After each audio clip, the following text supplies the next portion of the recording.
मग दादांनी वाटलं इतक्या सभा ह्या गाडीनं कव्हर करू शकणार नाही. तर जयंत पाटील साहेबांना सांगितलं की तुम्ही दोघांनी एक हेलिकॉप्टर घ्यायचं आणि याला पूर्ण महाराष्ट्रात फिरवा. मग दादांनी माझ्यासाठी हेलिकॉप्टरची व्यवस्था केली आणि मी पूर्ण महाराष्ट्र त्यांच्यासोबत पिंजून काढला. आपल्या पक्षाचे राष्ट्रवादीचे 40-42 आमदार निवडून आले आणि मग 2 जागा खाली झाल्या होत्या. दादांनी सांगितलेला शब्द आठवला दादाला. दादा म्हणले, "मी यालाच आमदार करणार." आणि 2020 मध्ये दादांनी मला महाराष्ट्र विधान परिषदेवर कुठलेही माझ्याकडे तशी परिस्थिती नसताना आमदार म्हणून संधी दिली.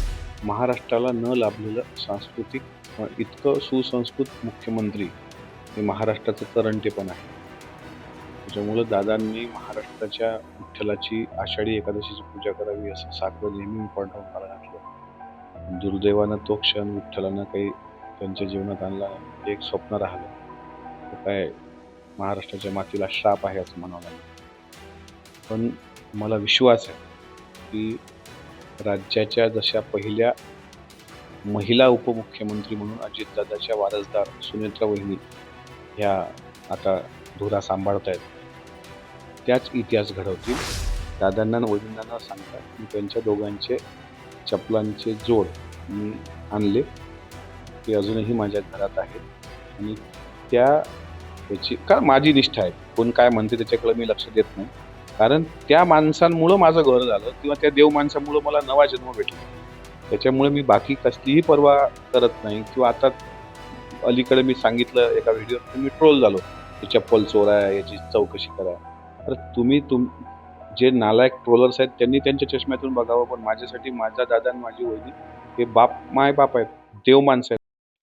28 जानेवारी वेळ सकाळची 9 ते 9:15 या दरम्यान एक दुःखद घटना, एक बातमी सगळ्यांच्या कानावर पडली आणि संपूर्ण राज्यावर दुःखाचा डोंगर पसरला. अजितदादा पवार यांचे जे निकटवर्ती होते त्यांच्यावर सुद्धा शोककळा पसरली असून दुःखाचं डोंगर कोसळलं होतं. जेव्हा ही बातमी कळली तर जे निकटवर्ती होते ते ओक्साबोक्शी रडत बारामतीला रवाना झाले होते. त्याचपैकी एक अमोलदादा मिटकरी सध्या आपल्यासोबत आहे. आपण त्यांच्याशी चर्चा करूया. दादा, अजितदादांसोबत तुमची कधी भेट झाली होती, कशी भेट झाली होती आणि किती वर्षाचा सहवास होता तुमच्यासोबत त्यांचा? शारदा प्रांगणामध्ये त्यांच्या आजी शारदामाई पवार यांच्या स्मृतिप्रित्यर्थ स्मृती व्याख्यानमाला असते. 2019च्या मे महिन्यामध्ये साधारण पहिल्यांदा माझं व्याख्यान तिथे आयोजित केलं गेलं होतं. विषय होता छत्रपती संभाजी महाराजांचा इतिहास आणि त्या दिवशी रविवार होता मला आठवतं आणि त्या दिवशी दादा उद्घाटनाला येणार असं समजलं. दादांनी मला पूर्वी विचारलं कुठं असतो, काय असतो, कोण्या जिल्ह्याचा आहेस, म्हणजे बाजूला बसलेले असताना उद्घाटन करून निघून जाणार होते. मला म्हणले, "तू काय संभाजी महाराजांवर भाषण देणार आहेस का?" म्हटलं, "हो." म्हणे, "आमच्या पक्षात तुझ्या नावाची माणसं आहेत जे संभाजी महाराज प्रेमी आहेत. तुला पण भविष्यात वाटलं तर तू पण आमच्या पक्षात ये." असं तेव्हा म्हणलं होतं. मग दादा उद्घाटन करून निघाले तर त्यांना किरण गुजर जे आता आहेत दादांचे सहकारी, त्यांनी सांगितलं की भाषण चांगलं होतं. तुम्ही जाऊन जरा थोडं जर 5 मिनिटं बसून ऐकता आलं तर. दादांनी गाडीतून परत उतरले आणि पब्लिकमध्ये गेले आणि 5 मिनिटं बसतो म्हणून पूर्ण 2 तास बसले आणि 2 तास त्यांनी संभाजी महाराजांचं चरित्र माझ्या तोंडून ऐकलं आणि व्याख्यान संपल्यावर गाडीत बसले आणि पुढे निघून गेले. आणि 6 महिन्यानंतर मला त्यांचे पीए ढिकलेंच्या फोनवरून फोन केला. त्यावेळेस ते दौंड साखर कारखान्यावर मुक्कामी होते आणि मी बीडला होतो त्यावेळेस व्याख्यानाला. तिथे त्यांनी फोनवर म्हटलं की, "अरे अमोल, तुझं भाषण खूप छान झालं. मला त्या घाई-गडबडीत काही तिथे तुला बोलता आलं नाही. पण खूप चांगलं भाषण. तुला कधी भविष्यात मुंबईला येता आलं तर भेट." असं त्यांनी म्हटलं. आणि त्याच्या 6 महिन्यानंतर मी साधारणपणे 2019 ची ही घटना आहे आणि त्याच 6 महिन्यानंतर मी दादांना मुंबईत भेटलो आणि त्यांनी विचारलं त्यावेळेस तिथं जयंत पाटील साहेब होते, भुजबळ साहेब होते. त्यांनी म्हटलं की, "तुला काम करायची इच्छा आहे का?" म्हटलं, "हो." "काय तू करू शकशील?" म्हटलं, "मी व्याख्याता आहे. मी आपल्या पक्षाची विचारधारा शिवशाहू फुले आंबेडकरांची आहे. तर तो विचार मी मांडू शकतो. त्याच्यामुळे मला संधी द्या." मग शिवस्वराज्य यात्रा आली होती आणि शिवस्वराज्य यात्रा दोघांच्या नेतृत्वात निघणार होती. एक उदयन महाराज जे खासदार आहेत आता आणि दुसरे खासदार कोल्हे. कोल्हे साहेब त्यावेळेस ब्रॉड अँबॅसेडर होते पक्षाचे. उदयन महाराजांनी ऐन वेळेवर भाजपमध्ये पक्षप्रवेश केला होता. त्यामुळे ती जागा थोडी खाली-खाली वाटत होती आणि त्या प्रवासाच्या दरम्यान एकदा दादांनी मला कारंज्याला ऐकलं. त्यांना वाटलं की शिवस्वराज्य यात्रेत हा कोल्हेंसोबत जर दिला तर चांगला हे करू शकतो परफॉर्मन्स आणि मग दादा, मी, धनंजय मुंडे साहेब आणि कोल्हे साहेब अशा चौघांनी मिळून शिवस्वराज्य यात्रा कव्हर केल्या नंतर दुसऱ्या टप्प्यामध्ये सेकंड फेजमध्ये. आणि त्यावेळेस त्यांनी ते महाराष्ट्रातलं वातावरण बघितलं. कारण भाजपने ईडीची नोटीस पवार साहेबांना पाठवल्यानंतरचा हा महाराष्ट्र होता. आणि त्यावेळेस जसा तो काळ पुढे गेला, मग परळी वैद्यनाथच्या मंदिरामध्ये त्यांनी माझी धावपळ पाहून मुंडे साहेबांना आणि कोल्हे साहेबांना म्हटलं होतं, की "डॉक्टर, जर आपलं सत्ता आली, आपले जर आमदार निवडून आले चांगले, तर या पोराला मी आमदार करणार." मग शिवस्वराज्य यात्रेच्या 6 महिन्यानंतर विधानसभा लागल्या 2019च्या विधानसभा निवडणुका. आणि त्यावेळेस मी महाराष्ट्र पिंजून काढण्याच्या पूर्वी मला मागणी आली 68 ते 70 सभेंची. मग दादांनी वाटलं इतक्या सभा हा गाडीनं कव्हर करू शकणार नाही. तर जयंत पाटील साहेबांना सांगितलं की तुम्ही दोघांनी एक हेलिकॉप्टर घ्यायचं आणि याला पूर्ण महाराष्ट्रात फिरवा. मग दादांनी माझ्यासाठी हेलिकॉप्टरची व्यवस्था केली आणि मी पूर्ण महाराष्ट्र त्यांच्यासोबत पिंजून काढला. आपल्या पक्षाचे राष्ट्रवादीचे 40-42 आमदार निवडून आले आणि मग 2 जागा खाली झाल्या होत्या. दादांनी सांगितलेला शब्द आठवला दादाला. दादा म्हणले, "मी यालाच आमदार करणार." आणि 2020 मध्ये दादांनी मला महाराष्ट्र विधान परिषदेवर कुठलेही माझ्याकडे तशी परिस्थिती नसताना आमदार म्हणून संधी दिली. काय क्षण होता तो? क्षण असा होता, कोरोनाचा काळ होता, सगळं थांबलेलं जग होतं. रात्रीच्या 10-10:30च्या सुमारास 9 मे 2020 रात्रीच्या 10-10:30च्या सुमारास सिल्वर ओकच्या लँडलाईनवरून मला फोन आला आणि जयंत पाटील साहेब बोलले. माझी माहिती घेतली आणि नंतर 12 वाजता दादांनी फोन केला, की "आम्ही तुझं करतोय. तू ज्या परिस्थितीत असशील त्या परिस्थितीत निघून ये."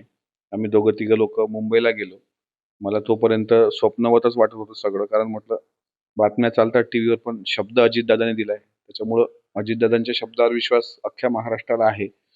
म्हणून तो अफलातून क्षण होता आणि 13 मे 2026 रोजी सगळे सोपस्कार पार पाडत माझे डॉक्युमेंट्स, कागदपत्र सगळ्या गोष्टी त्यांच्या 2 पीएंनी तपासल्या. एक वकील त्यांनी दादांनी दिला. इतकी काळजी घेतली. कोरोनाच्या काळात मी कुठं थांबणार, जेवणार कुठं, काय कुठं. त्या दरम्यान कोरोनाचा काळ मी मागं पण एका इंटरव्ह्यूत सांगितलं, की मला दर महिन्याला दादा आर्थिक मदत पाठवायचे. हेमंत टकले त्यावेळेस आमदार होते. आता ते माजी आमदार आहेत.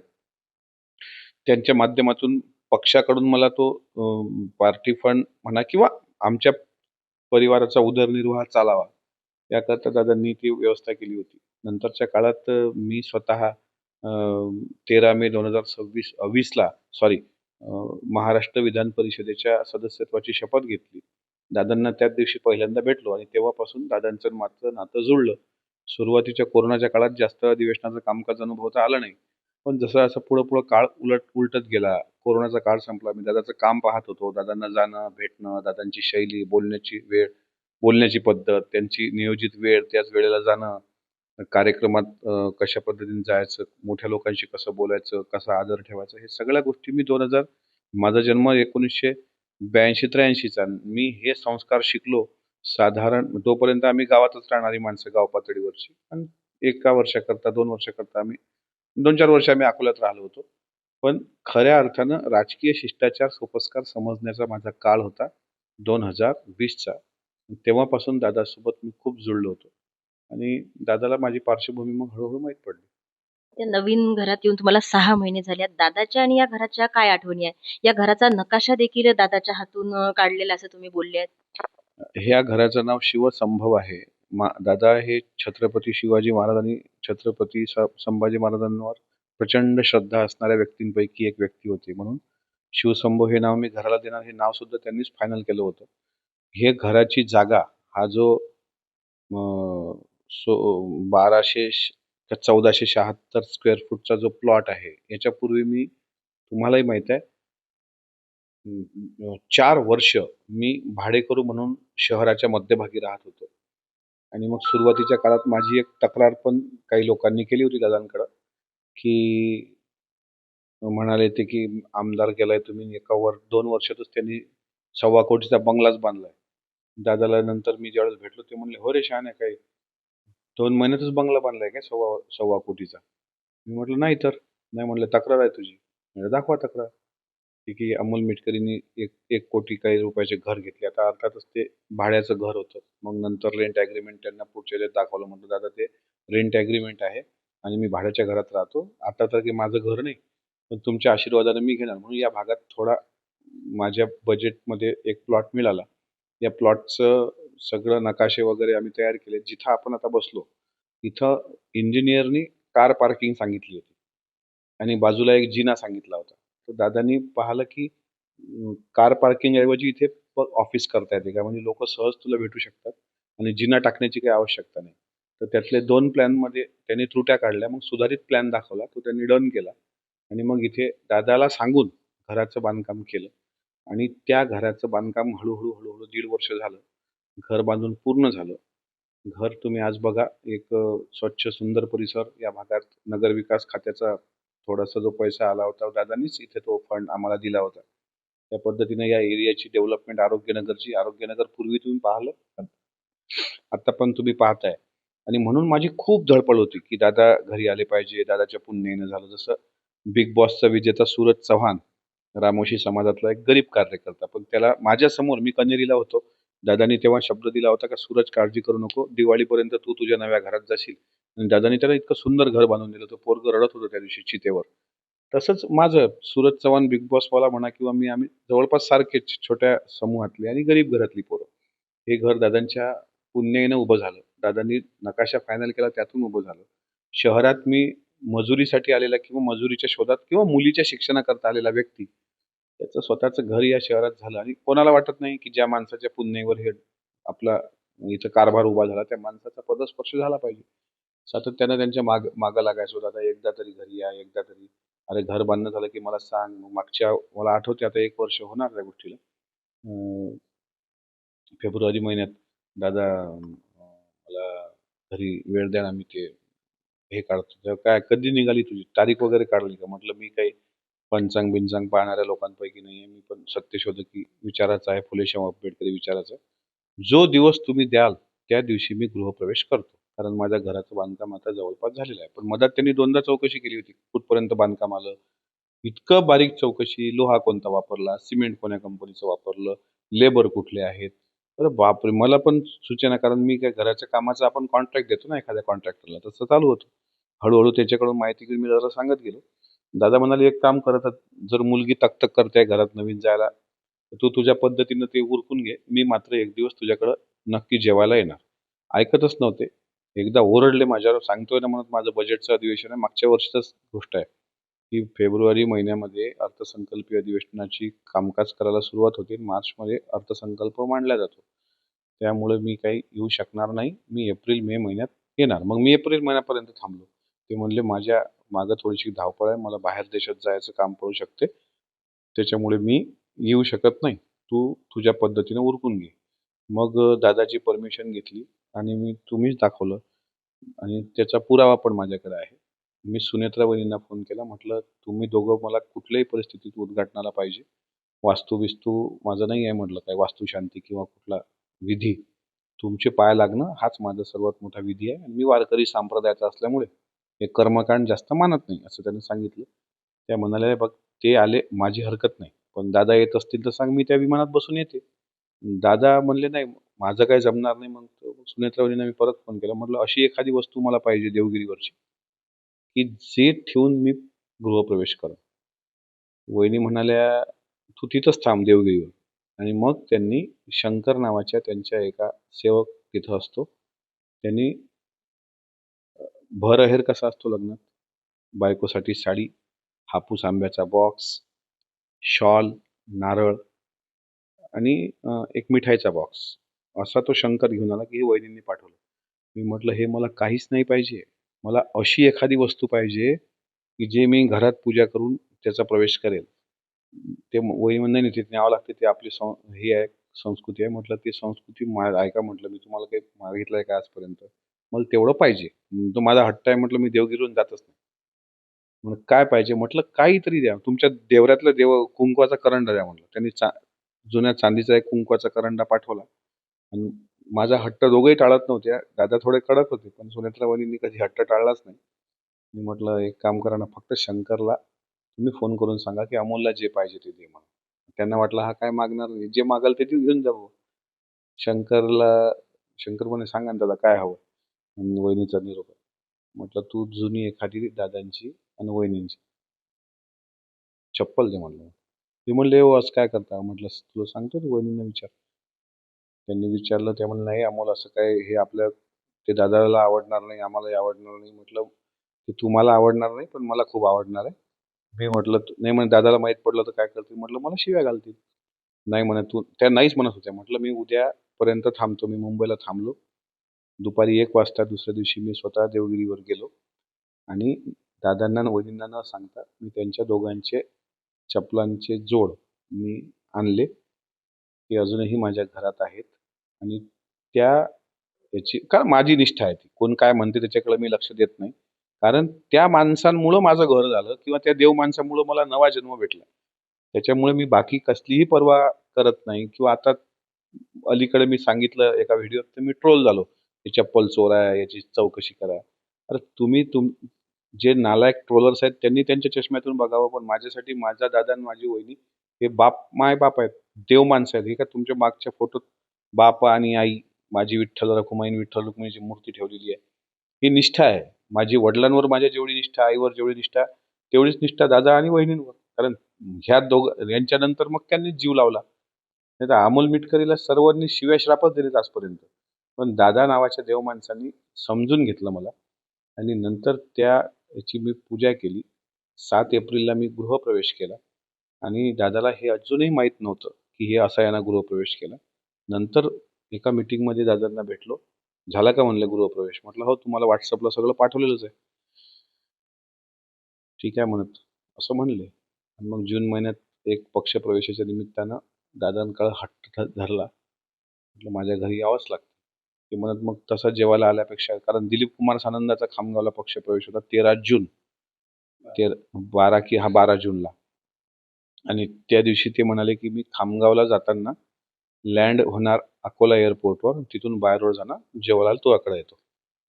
म्हणत व्हेज नॉनव्हेज काय असतं तुझ्याकडे? म्हटलं, "आम्ही व्हेजिटेरियन आहोत."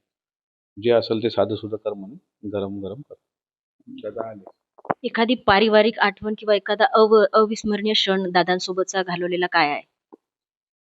मला परिवाराला जास्त दादाला भेटवता आलं नाही. पण मागच्या हिवाळी अधिवेशनामध्ये सहकुटुंब कारण मला मुलगा झाला त्याचा पहिला फोन दादांचा वाढदिवस असतो 22 जुलैला बरोबर? आणि 20 जुलैला आमचा शंभू झाला 2021 साली. त्या दिवशी पहिला फोन दादाचा आला होता आणि मी म्हटलं, "दादा तो थोडासा 6-7 महिन्यात झाला की मी तुमच्याकडे आशीर्वादाला घेऊन येईल." तर "ठीक आहे, ठीक आहे." असं बोलले. अभिनंदन केलं, शुभेच्छा दिल्या. आणि जेव्हा नागपूरचं अधिवेशन होतं त्यावेळेस तो 1-1.25 वर्षाचा झाला होता. त्याला घेऊन आम्ही गेलो. आई होती. आम्ही दोघं नवरा-बायको, मुलगी. दादांनी सकाळी 7:30चा वेळ त्यांच्या PA कडून भेटला. आम्ही त्या विजयगड बंगल्यावर पोहोचलो. त्याच्यापूर्वी दादांना भेटायला हजारो लोकं होते. त्यांनी PAला सांगितलं, "अमोलचा परिवार येतोय. त्याच्याकरता वेगळा वेळ काढून ठेवा." वेळ काढला म्हणजे दादा अँटी चेंबरमध्ये दुसऱ्या लोकांना भेटत होते. आम्ही तिकडे गेलो. निरोप आला, की दादांनी नाश्ता करून घ्यायला सांगितलं. सकाळी इतक्या लवकर काही आम्ही नाश्ता करत नसतो. आई म्हणे, "मग मला तर इतक्या सकाळी काही धकणारच नाही." म्हटलं, "धकत जरी कारण माझा दादाचा अभ्यास खूप आहे. मला माहित होतं दादा काय विचारू शकतो." म्हटलं, "नसेल तरी तू फक्त डायनिंग टेबलवर बस आणि डायनिंग टेबलवर जो नाश्ता असेल ते फक्त बघून घे. दादा विचारू शकतात काय केला नाश्ता, पण नाश्ता करावा लागते." आम्ही नाश्ता केला. आईनं बघितलं इडली, पोहा, उपमा होता. म्हटलं, "हे इडली, हा पोहा आणि उपमा." आता आई माझी साधी. तर हे 3 नाश्ते केले म्हटलं आपण. आम्ही जाऊन परत बसलो नाश्ता करून. 10 मिनिटांनी दादा आले. आम्ही 1.5 तास दादांनी आम्हाला दिला. 1.5 तास. आणि आईला विचारलं, "नाश्ता केला का?" ती म्हणली, "हो." "काय केला?" म्हणत. विचारलं स्पष्ट. ती म्हणे, "उपमा, पोहे आणि इडली." "त्यात चांगलं काय वाटलं?" मी म्हणे, "पोहे." मग त्यांना हे वाटला दिलासा, की यांनी नाश्ता केला. असं इतका बारीक चौकशी दादांनी आमची केली. तो जो 2-1.5 तासाचा वेळ आहे, तो अविस्मरणीय आहे. त्याच वेळेस माझ्या सारख्या गरीब माणसाच्या आईच्या पाया दादा 2दा लागले. पहिल्यांदा आल्यानंतर जाताना माझी आई त्या दिवशी खूप रडली. कारण राज्याचा इतका मोठा नेता, उपमुख्यमंत्री आणि ते माझ्या आईच्या पाया लागले. ह्याच्यापेक्षा भावनिक क्षण असू शकत नाही. माझ्या मुलीच्याही डोक्यावर हात ठेवला.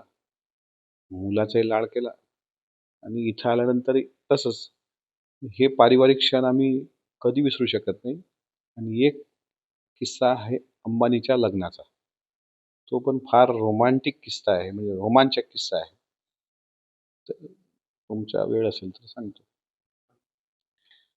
अ, अंबानीच्या मुलाचं लग्न झालं आता राधिका आणि अनंत अंबानी. आणि विधिमंडळाच्या सर्व सदस्यांना पत्रिका होती. आम्हालाही पत्रिका होती. पत्रिका पण व्ही-आय-पी पत्रिका. आता मुलीनं पाहिलं ती 8वी-9वी ला असेल, 9वी ला.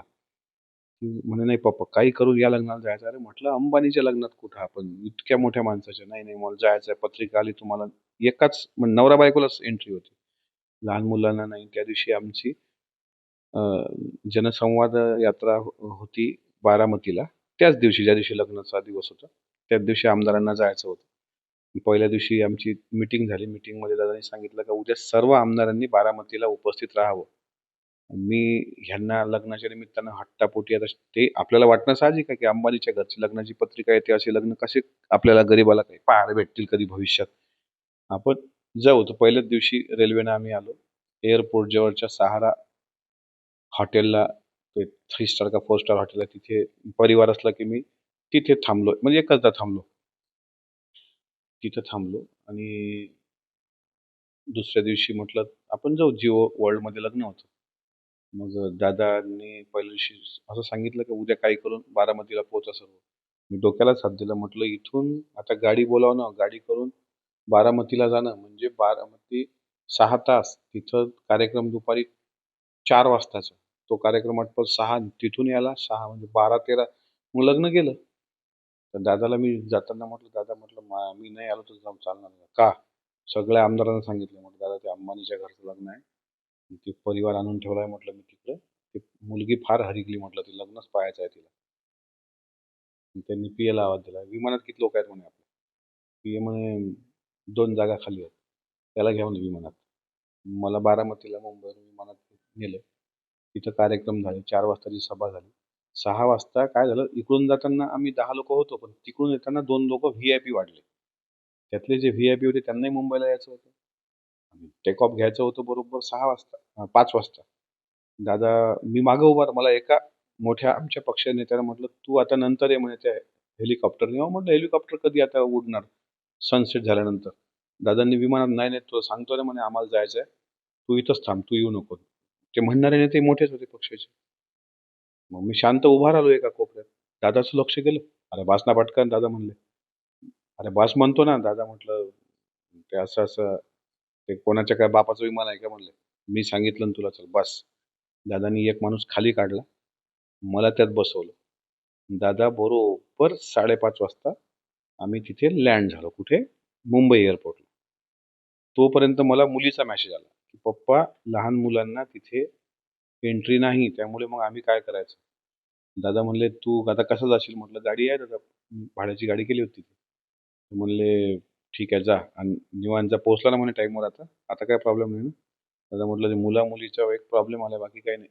आता दादानं बरोबर 5:30 पर्यंत तर आणलंच होतं. तर म्हणे, "काय मुला-मुलीचा काय प्रॉब्लेम?" म्हटलं, "त्यांना एंट्रीच नाही आहे. फक्त नवरा-बायको दोघांनाच एंट्री आहे." मग म्हणत, "ठीक आहे."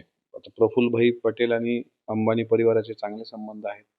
दादांनी त्यांना पण निरोप दिला, की तुमच्या माणसाकडून निरोप द्या, की या 2 मुलांना पण आत घेता आलं पाहिजे म्हणून. क्यूआर कोड पाठवला विथिन 10 मिनिट मी हॉटेलला पोहोचेपर्यंत. तो स्कॅन केला. 2 मुलांची नावं अपलोड झाली आणि आम्ही लग्नाला गेलो. आणि अंबानीचं लग्न पाहिलंच चौघांनी मिळून. इतका आम्ही शॉकिंगमध्ये होतो, की दादांनी 8 दिवसानंतर विचारलं का लग्न कसं झालं म्हणून. म्हणजे गरीबातल्या गरीबाच्या घरच्या व्यक्तीनं अंबानीचं लग्न पाहावं, त्याला तो रूट कव्हर होणार नाही म्हणून सकाळी आपल्या विमानात घेऊन जावं. विमानात त्याला कोणी येऊ देत नसेल तर त्याला जबरदस्तीने विमानात बसवावं. त्याच्या मुलाबाळाला एंट्री नसेल तर त्याचीही पास बनवून द्यावी. पण लग्न पार पाडावं. कारण त्यांना वाटते की ह्या कुटुंबानं अंबानीचं लग्न पाहिलं पाहिजे. कोण आहे असा नेता सांगा बरं मला? हा एक फारच, म्हणजे आमच्या दोघा नवरा-बायकोला तो परवा प्रसंग आठवला तर खूप रडलो आम्ही. या असं कोणी एवढा जीव लावलाच नाही. तर असे खूप आहेत किस्से दादांचे. मी स्वतंत्र पुस्तक लिहिणार आहे त्या दादांच्या आठवणीवर. दादा, आम्ही 4 वर्षापासून बघत आहे तुमच्या घरी जे सण झाले, प्रत्येक सणवाराला तुम्ही एकच साकडं घातलं होतं, की येणाऱ्या काळामध्ये अजितदादा हे मुख्यमंत्री व्हावं, ते स्वप्न तुमचं कुठेतरी अधुरं राहिलंय. तर त्या दादांच्या जागेवर कोणाचा चेहरा पाहण्याची तुमची इच्छा आहे आता? हा इतका भावनिक प्रश्न आहे, की माझ्यासह अख्ख्या महाराष्ट्राची ही इच्छा होती, की राज्याचं अशा व्यक्तीकडं हे असायला पाहिजे नेतृत्व. आणि मी पंढरपूरलाही गेलो, घरी असलो, तुम्ही पण गणपतीच्या वेळेस माझ्याकडे नेहमी येता. माझा तोच हट्ट असायचा, की दादांना मुख्यमंत्रीपद भूषवलं पाहिजे. कारण महाराष्ट्राला न लाभलेलं सांस्कृतिक व इतकं सुसंस्कृत मुख्यमंत्री हे महाराष्ट्राचं करंटेपण आहे. त्याच्यामुळं दादांनी महाराष्ट्राच्या विठ्ठलाची आषाढी एकादशीची पूजा करावी असं साकडं नेहमी मी पांडुरंगाला घातलं. पण दुर्दैवानं तो क्षण विठ्ठलानं काही त्यांच्या जीवनात आणला नाही. ते एक स्वप्न राहिलं. तो काय महाराष्ट्राच्या मातीला शाप आहे असं म्हणावं लागेल. पण मला विश्वास आहे, की राज्याच्या जशा पहिल्या महिला उपमुख्यमंत्री म्हणून अजितदादाच्या वारसदार सुनेत्रा वहिनी ह्या आता धुरा सांभाळतायत. त्याच इतिहास घडवतील आणि जे महाराष्ट्राचं पहिलं मुख्यमंत्री आजपर्यंत जी इतिहासात महिला झाली नाही, सुनेत्रा वहिनीच्या रूपानं अजितदादांचे आशीर्वाद कारणीभूत लागतील आणि आदरणीय वहिनी या महाराष्ट्राच्या मुख्यमंत्री होत भविष्यात. ही म्हणजे दादांच्या ऐवजी मग तुम्ही विचारता आता ही तर वस्तुस्थिती आहे, वर्तमान आहे, की दादा आज नाहीत. पण दादांची सावली आज महाराष्ट्राची माऊली बनलेली आहे. 2 जिल्ह्याच्या पालकमंत्री, आमच्या गटनेत्या, आमच्या राष्ट्रीय अध्यक्ष आणि राज्याच्या पहिल्या महिला उपमुख्यमंत्री. मला विश्वास आहे दादासारखंच ताकदीनं त्या काम करतील आणि त्याच हे स्वप्न पूर्ण करतील. दादाच्या अपघातावर संशय घेताय, नेमकी काय मागणी आहे तुमची? माझी मागणी आहे, की ते सीबीआय चौकशी झाली पाहिजे. उच्चस्तरीय न्यायालयीन चौकशी झाली पाहिजे. लोकांच्या मनात संभ्रमाचं जे काहूर आहे ते दूर झालं पाहिजे. अजितदादा इतके अनसेफ असू शकत नाहीत. अजितदादांचा असा दुर्दैवी मृत्यू महाराष्ट्र सहन करू शकलेला नाही. अजूनही आपण पाहतोय 28 जानेवारी ते 3 म्हणजे 3 दिवस ते आजची 4 फेब्रुवारी आहे. 7 दिवस झाले. महाराष्ट्रावर शोककळा आहे. आत्तापर्यंत महाराष्ट्राच्या इतिहासात एखाद्या नेत्याकरता लहान माणसांपासून म्हाताऱ्या लोकांपर्यंत अस्वस्थ झालेलं आपण कोणी पाहिलं नाही. म्हणून दादांच्या मृत्यूचं गूढ हे गूढ राहू नये. ते नेमकं सत्यता काय आहे हे महाराष्ट्राच्या समोर आली पाहिजे. मी तो मुद्दा उचलून धरलाय आणि मला विश्वास आहे की त्याच्या तळाशी गेल्यानंतर तो घातपातच असावा असा माझा अंदाज आहे. पण जोपर्यंत ब्लॅक बॉक्सचा डेटा सार्वजनिक होणार नाही, जोपर्यंत सीसीटीव्ही फुटेज विमानापर्यंत पोहोचण्याचं येणार नाही, विमानात किती व्यक्ती बसली होती हे एकदा क्लिअर होणार नाही, तोपर्यंत महाराष्ट्रापुढे हा संभ्रम कायम राहील. अपघातानंतर तुम्ही घटनास्थळावर गेले होते आणि तिथे तेथील सरपंचाशी तुमचं नेमकं काय बोलणं झालं होतं? मी सरपंचाला नाही भेटलो. सरपंचानी असं स्टेटमेंट पत्रकारांना दिलं होतं, की आम्ही दोनदा गोजेबावीच्या सरपंचांना की तिथे 2-3 विमानाने 2 घिरट्या घातल्या, कर्कश आवाज येत होता आणि आम्हाला कोणीतरी धडपड करताना दिसलं होतं विमानातून बाहेर येण्याची आणि आम्ही तिथं जाईपर्यंत विमान कोसळलं आणि स्फोट झाले. तर ती धडपड करणारी व्यक्ती नेमकी कोण? ते प्रत्यक्षदर्शी सरपंचांनी पाहिलं. आज पण त्यांची प्रतिक्रिया मीडियावर आलेली आहे. त्याच्यामुळं सरपंचांचं ते स्टेटमेंट मी वाचून दाखवलं आणि ही वस्तुस्थिती आहे, की पायलटनी जर ठरवलं असतं, तर त्या छोट्या स्ट्रिपवर लँड न करता तिथून टेक ऑफ घेऊन परत त्याला पुण्याला लँड करता आलं असतं आणि तिथून 2 तासात दादा बारामती पोहोचले असते. हा अपघात टळला असता. आम्ही प्रश्न उपस्थित करणं म्हणजे शंका निर्माण करणं नाही. प्रश्न उपस्थित करणं हा माझा संविधानिक अधिकार आहे. त्याच्यामुळे महाराष्ट्र हा विचारतोय प्रश्न, की इतकी काळजी स्वतःची घेणारी व्यक्ती असं म्हणजे असुरक्षित प्रवास करू शकत नाही. त्याच्यामुळे त्या तिथल्या सरपंचांनी जे प्रत्यक्षदर्शी पाहिलं होतं, ते स्टेटमेंट मी वाचून दाखवलं. आणि आता याचा खुलासा झाला पाहिजे. मी प्रत्यक्ष त्या स्पॉटवर गेलेलो आहे. कागद जळाले नाहीत ना. घरात एखाद्या सिलेंडरचा स्फोट झाला, की हे सगळं जळून जाईल घर जळलं तरी. हे तसंच तसंच आहे. इथे शंका बाळगतात. दादाचा आणि आता शेवटचा प्रश्न आहे. दादाचा आणि तुमचा शेवटचा संवाद कधी झाला होता? काय झाला होता? दादांचा माझा शेवटची भेट झाली होती अ, अ, हिवाळी अधिवेशन नागपूरला. अ, ज्या दिवशीचा म्हणजे शेवटचा दिवस होता हिवाळी अधिवेशनाचा, त्या दिवशी सकाळी 7:30चा मला वेळ दिला होता. मी 7:30 ते 7:40 असा वेळ माझा राखीव होता. मी 7:35ला पोहोचल्यानंतर दादा बसलेलेच होते, एकटेच होते. मला म्हणाले, घड्याळ बघ किती वाजले?" म्हटलं, "दादा 5 मिनिटं लेट झालं." ते म्हणत, "तुला 10 मिनिटाचा वेळ दिलेला आहे, त्यातले 5 मिनिटं संपले. आता जे बोलायचं आहे ते 5 मिनिटात बोल." म्हटलं, "दादा, मला आता पुढं संघटनात्मक बांधणीची जबाबदारी द्या. महाराष्ट्रात फिरायचं आहे आणि नगर परिषदचे निकाल कसे येतील?" म्हटलं, "समाधानकारक निकाल येतील."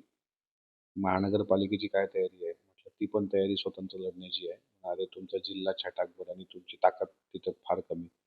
तुम्ही काय त्याच्यात रिझल्ट देणार?" म्हटलं, "नक्की रिझल्ट देणार आम्ही. तुम्ही काळजी करू नका." आणि दुर्दैवानं आम्ही रिझल्ट देऊ शकलो नाही. दादाला खरी श्रद्धांजली तीच असते किंवा तेच आवडलं असतं दादाला. ती शेवटची भेट होती. पण नंतर मग मी प्रचारक म्हणून दादाच्या मागे व्याप होता. पुणे महानगरपालिका, पिंपरी चिंचवड महानगरपालिका, त्याच्या मुलाखती घेणं, उमेदवाराला भेटणं, स्वतंत्र लढाया कशा लढायच्या राजकीय, ते सगळ्याच्यात दादा गुंतून गेले होते. त्यामुळं भेट जी झाली ती हिवाळी अधिवेशनात झाली डिसेंबर महिन्यामध्ये आणि ठरलं होतं की बजेटचं अधिवेशन जे 1 महिन्याचं आहे आता 23 फेब्रुवारीपासून, त्यावेळेस दादांचा सहवास आणि दर मंगळवारी आम्ही भेटायचोच. देवगिरीला बैठक असायची त्यावेळेस दुरून दादा दिसायचे. आता दादाला पाहिलं की स्फूर्ती यायची, की चला दादा दिसले, दादाला पाहिलं, दादा जेवताना, जाताना आपण, "दादा नमस्कार, चाललो." "चाललो काय? जेवला काय?" "हां दादा जेवलो." "जेवण केल्याशिवाय जाऊ नको." बस हे असायचं. आम्ही तर रोडगे केले होते एकदा देवगिरीवर. खूप आवडले होते त्यांना. पण एवढी काळजी का तिथे 100 लोकांचं सांगितलं होतं, पण आता आपल्या विदर्भाची परंपरा आहे, की आपण थोडंसं अधिक करून ठेवतो. सकाळपासून सर्व पत्रकार देवगिरीच्या बाहेर उपाशी-तापाशी उभे असल्याचं दादाला एकाने सांगितलं, की "दादा फक्त पाण्यावरच आहेत ते." दादाने मला एकाकडे बोलावलं. "अरे अमोल," म्हणले, "आणखी किती लोकं जीवू शकतात?" म्हटलं, "दादा तुम्ही सांगा ना." आम्ही एक्स्ट्रा तर नेऊनच ठेवलं होतं सगळं. म्हणे, "अजून 50 पत्रकारांची व्यवस्था होऊ शकते का?" मी म्हटलं, "आपल्याकडे 200 लोकांचा स्वयंपाक आहे." असं मी खोटं बोललो होतो. पण स्वयंपाक तर खरंच 200 लोकांचाच रोडगे तुम्हाला माहिती आहे चांगल्या पद्धतीने. शुद्ध शाकाहारी रोडग्याचं जेवण आणि सर्व पत्रकार दादांनी बोलावले त्यांच्याशी गप्पा. म्हणजे पत्रकारही माझ्या दारातून उपाशी राहू नये, इतका काळजी घेणारा व्यक्ती. त्यांची भेट शेवटची ती झाली या अधिवेशनात. आम्हाला माहीत आहे दर अर्थसंकल्पीय अधिवेशनात दादा सुटाबुटात यायचे. काळा तो गॉगल लावलेला असायचा. शिवाजी महाराजांच्या पुतळ्याजवळ दरवर्षी बजेट मांडण्यापूर्वी मुख्यमंत्री, उपमुख्यमंत्री, अर्थमंत्री एकत्र येतात आणि आम्ही त्यांना वेलकम करायला जातो. एक बुके देत असतो आणि दादा महाराष्ट्राचा अर्थसंकल्प मांडतात. 5 वेळा अर्थसंकल्प मी दादांचा ऐकलेला आहे. 6व्यांदा मला हा अभ्यासपूर्ण अर्थसंकल्प ऐकायचा होता. पण माझ्या जीवनातला वाईट दिवस, की ज्या अधिवेशनात मला दादांचा अर्थसंकल्प ऐकायचा होता, ते हे शेवटचं माझ्या कारकिर्दीच्या अधिवेशनात पहिल्या दिवशी अजितदादाच्या नावाचा शोक प्रस्ताव सभागृहात संमत होणार. ह्याच्यापेक्षा वाईट दिवस माझ्या जीवनात दुसरा कुठलाच असू शकत नाही. आणि आदरणीय अजितदादांनी मागच्या अधिवेशनात विनियोजन बिल मांडत असताना, मी तालिकेवर असताना सभापती महोदय मला बिल मांडण्याची परमिशन द्या असं म्हटलं होतं. त्यावेळेस माझ्या अंगावर काटे आले होते, की दादांनी ज्या खुर्चीवर मला बसवलं तेच दादा मला परमिशन मागतायत. म्हटलं हे पण एक वेगळंच काळ आहे आपल्या जीवनातलं. पण दादा आल्यानंतर मी गिरीश महाजनांना खाली बसवलं. म्हटलं दादा बिल मांडतील. दादांनी बिल मांडलं आणि ते बिल संमत झालं सर्वानुमते.